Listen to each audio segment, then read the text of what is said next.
Thank you so much. Good afternoon, ladies and gentlemen. A very warm welcome to the Assistant General Polit and the US delegation.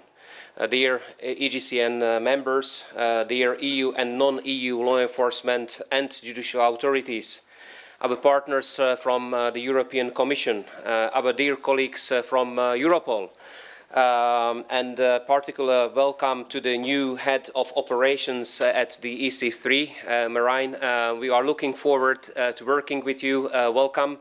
And also private sector and civil society representatives. Be all welcomed, and as many of you may know, this workshop was initially scheduled to take place in 2021, but unfortunately still due to the COVID restrictions had to be postponed. So I'm therefore particularly happy that I can welcome you. As you know, this is a hybrid meeting, so let me extend my warm greetings to all those who are present here in this building, but also to all those who are joining this meeting remotely. Dear ladies and gentlemen, during the pandemic, cybercrime and cyber-related crime has increased significantly as criminals swiftly adapted to the crisis.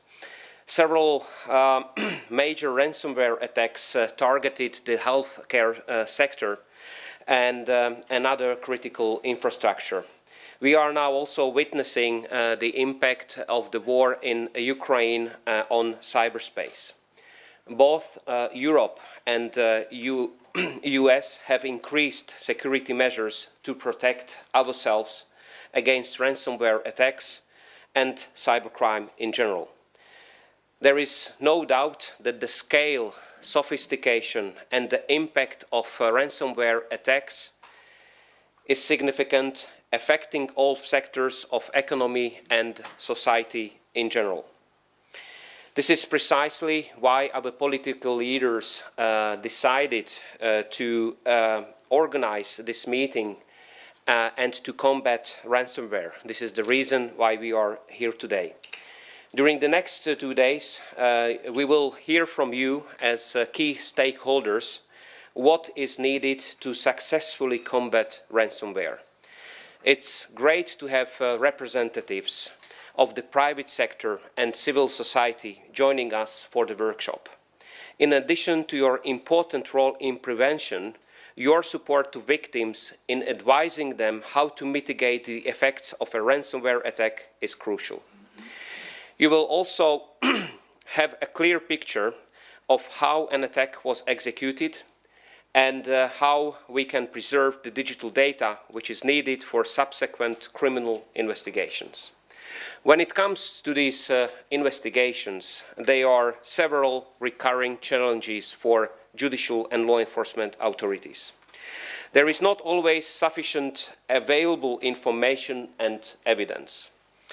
Encryption, anonymization tools, also the use of virtual currencies for ransomware payments complicate the identification of criminals behind these attacks. And because of the international dimension of the crime, different jurisdictions, different legal frameworks, and also different authorities are involved. Given these challenging circumstances, the success of criminal investigations heavily depends on close collaboration between judicial and police authorities, but also between the public and the private sector. We look forward to learning from your experience and best practices as experts in this matter. Before passing the floor to Kenneth, allow me please to wish you a very fruitful workshop, a very interesting discussions that will foster closer cooperation and strengthen our global fight against ransomware. Thank you so much.